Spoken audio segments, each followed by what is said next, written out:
You've seen it. The 6-fingered hands, the shrimp Jesus statues, the little girl clutching a puppy in a flood that never happened.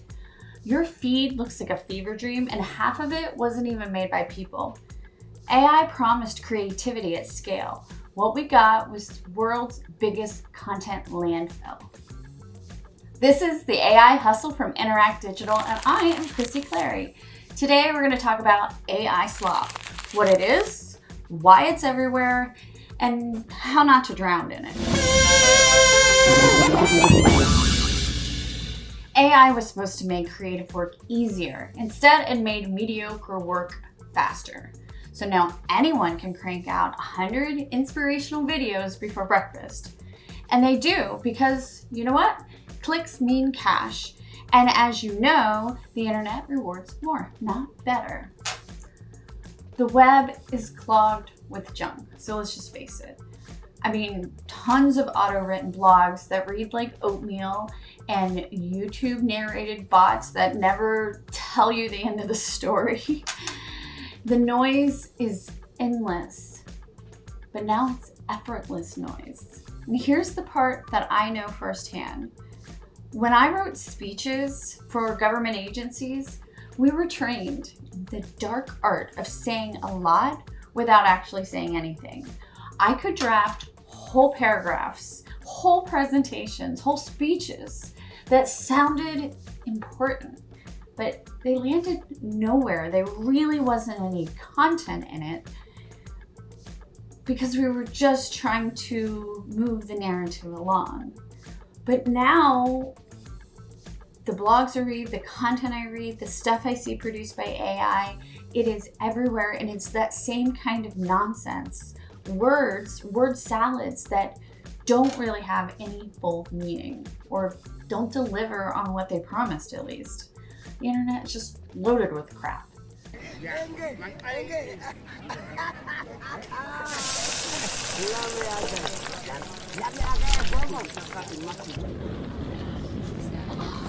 I'm sorry, we're currently out of bananas.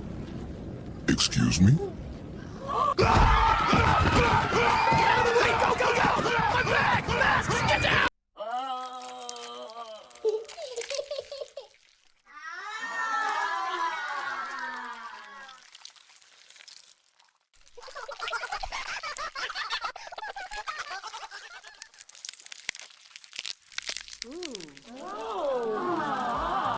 And now I hear the platforms can't keep up.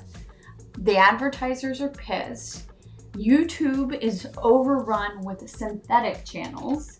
Amazon is drowning in AI written books from authors who don't exist. And even Wikipedia is chasing bots through the footnotes right about now. The fallout isn't just annoying, it's further eating away at trust. It always comes back to trust. Captain, you are in danger. Okay, so the problem is the tech. I think it's how we're using it. The internet runs on attention, and AI is the perfect engine if you're trying to grab attention at scale. I mean, you don't need skill anymore, right? Just a good prompt, because the algorithm doesn't care if your veteran hugging a kitten photo is fake. It only cares that people stop scrolling. So we built a system where authenticity is optional and optimization is everything. But here's the shift, and I really hope this is the thing that saves us here. Today, quality still wins. I think people can still smell the slop. I mean, I might get sucked into at least one sloppy video every night when I'm going down some YouTube rabbit hole. I get 5 minutes into it and realize the images and the narration are being repeated over and over again. So and then I click off of it and I don't go back to that creator. So people can smell the slop. Let's not pretend like they can't read or see what's right in front of them. I mean, they might, so like in my example, they might click once and they might even share it if it's wild enough. But they're not going to stick around if there's really no substance or authenticity behind it. Why does this always happen to me? So if you're making anything, art, content, strategy, code. The question isn't can AI do it anymore, it's can anyone tell that you did it? I mean, isn't that the real gap these days somewhere between slop and substance? Like, can people tell the difference when your work is human work opposed to AI work? And do they like your work better than the AI work? Like, okay, these are the things that keep me up at night. I mean, AI can spit out the output, right? But creators, they offer perspective. They offer meaning. So my recommendation is, as you use it and you learn, like I'm learning, to create more content at scale to feed the beast, the content beast that's required of marketers and communicators out there today, we have to find ways to use it to boost your voice, but not to flatten it. Like, let it wash the dishes, but just don't let it cook the meal. You get it? Whoops, wrong show. So if you made it this far in the video and you're wondering to yourself how to spot the slop and avoid it, let's talk about it. I mean, once you see the signs, once you see it, you'll see it everywhere. I recommend starting with the visuals. So if something looks off, it probably is. Like weird hands, glitchy text, backgrounds that melt into each other, a little like a Salvador Dali painting. AI is great at surface symmetry. Lighting, so you'll see lighting that looks a little fake, cinematic glow. But while it's good at one thing, it's terrible at coherence. Next, listen. AI voices sound almost human until they don't. They over-enunciate, they pause in the wrong places. Watch for videos that move too smoothly. And remember, real people breathe. Then read. Listen, mathematically, the decision is irrational. I land the significant strikes with higher momentum, yes? Energy equals 1/2 mv squared. Yep. His mass is smaller, my velocity... If the words sound polished, but they actually say nothing, you probably got slop. It's text that technically is correct, but it's vacant. No opinion, no texture.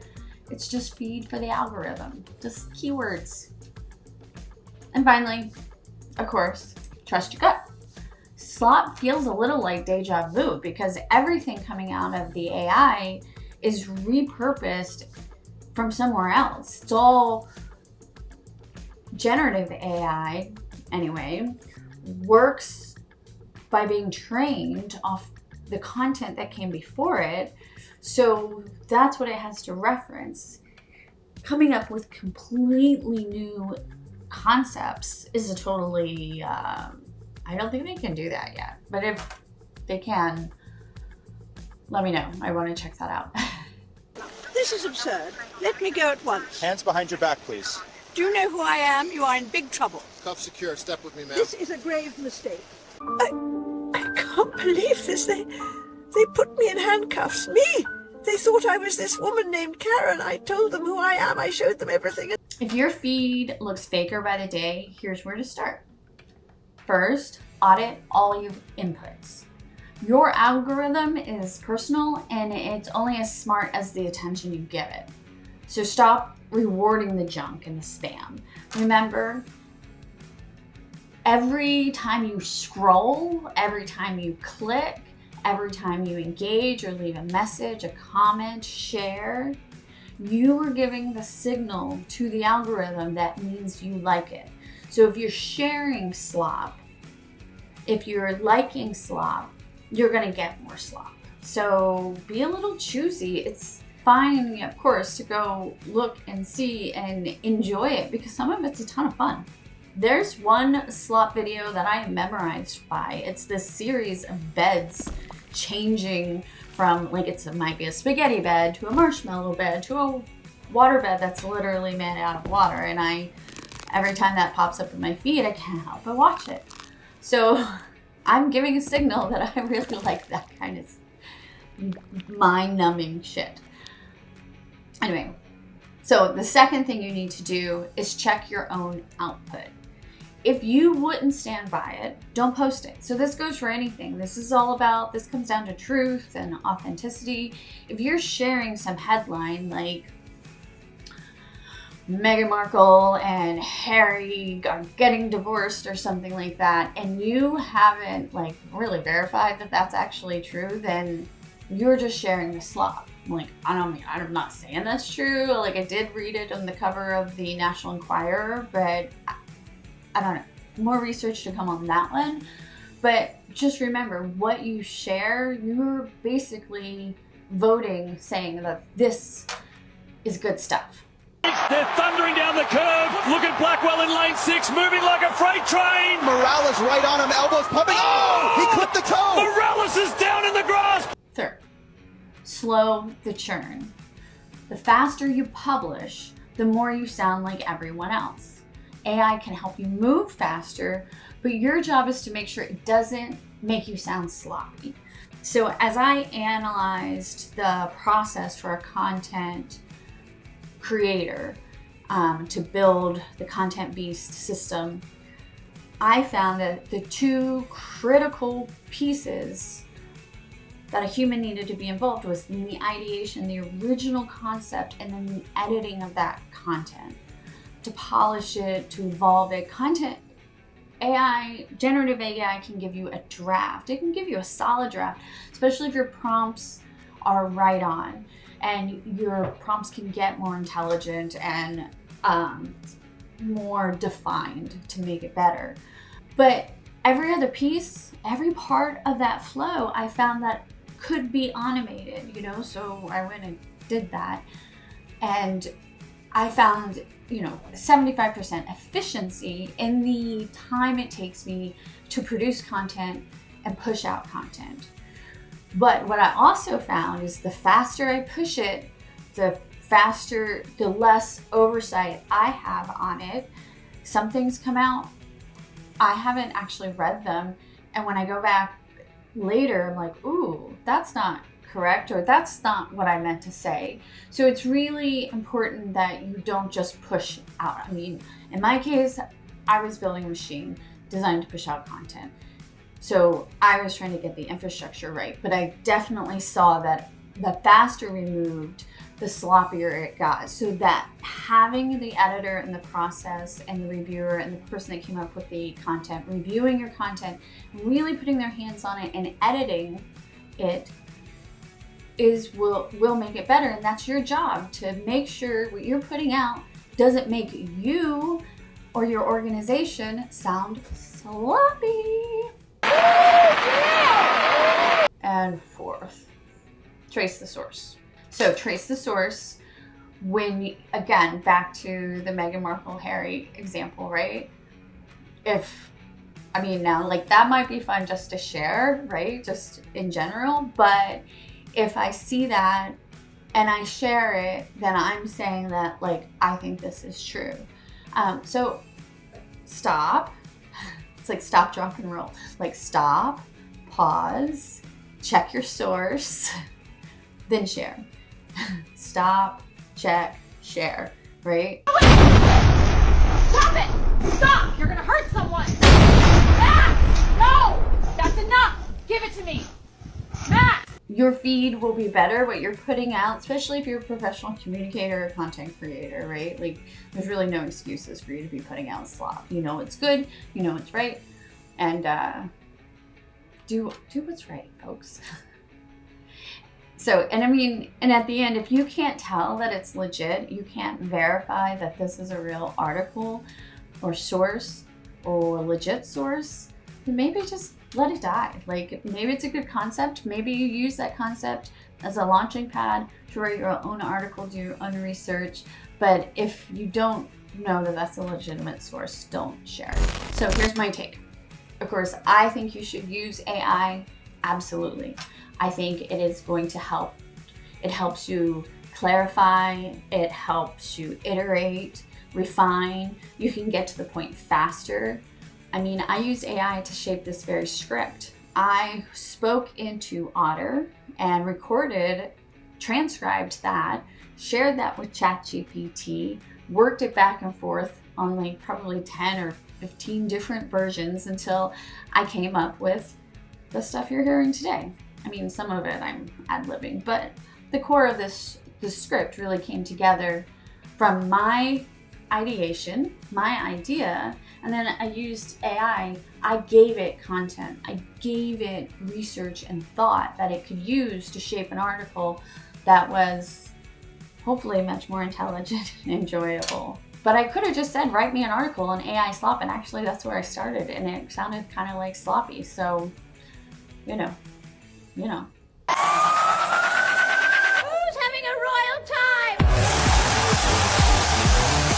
One more royal round.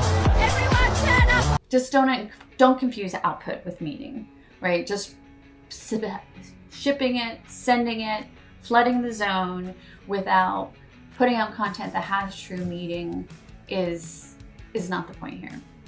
You're just saying nothing. You're just saying it faster. I mean, and that's how we ended up waist deep in all this slop in the first place.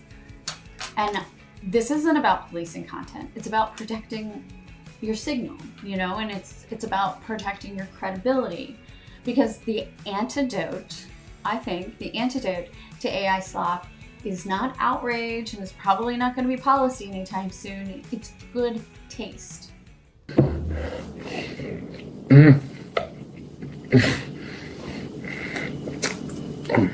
So AI is not ruining creativity.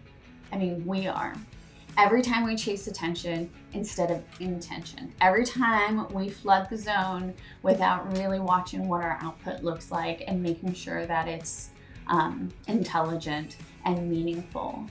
So the fix is simple. Make something worth reading or watching or listening to.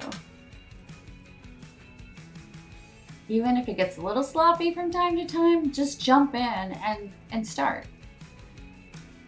So that's all I have today. I am Christy Clary, and this is the AI Hustle, and I will see you next time. Don't forget to like, subscribe, and follow the AI Hustle from Interact Digital, and I would love to know about what you're working on out there. Send me your DMs. I want to see your emails. What kind of crazy shit are you finding out there on the internet these days?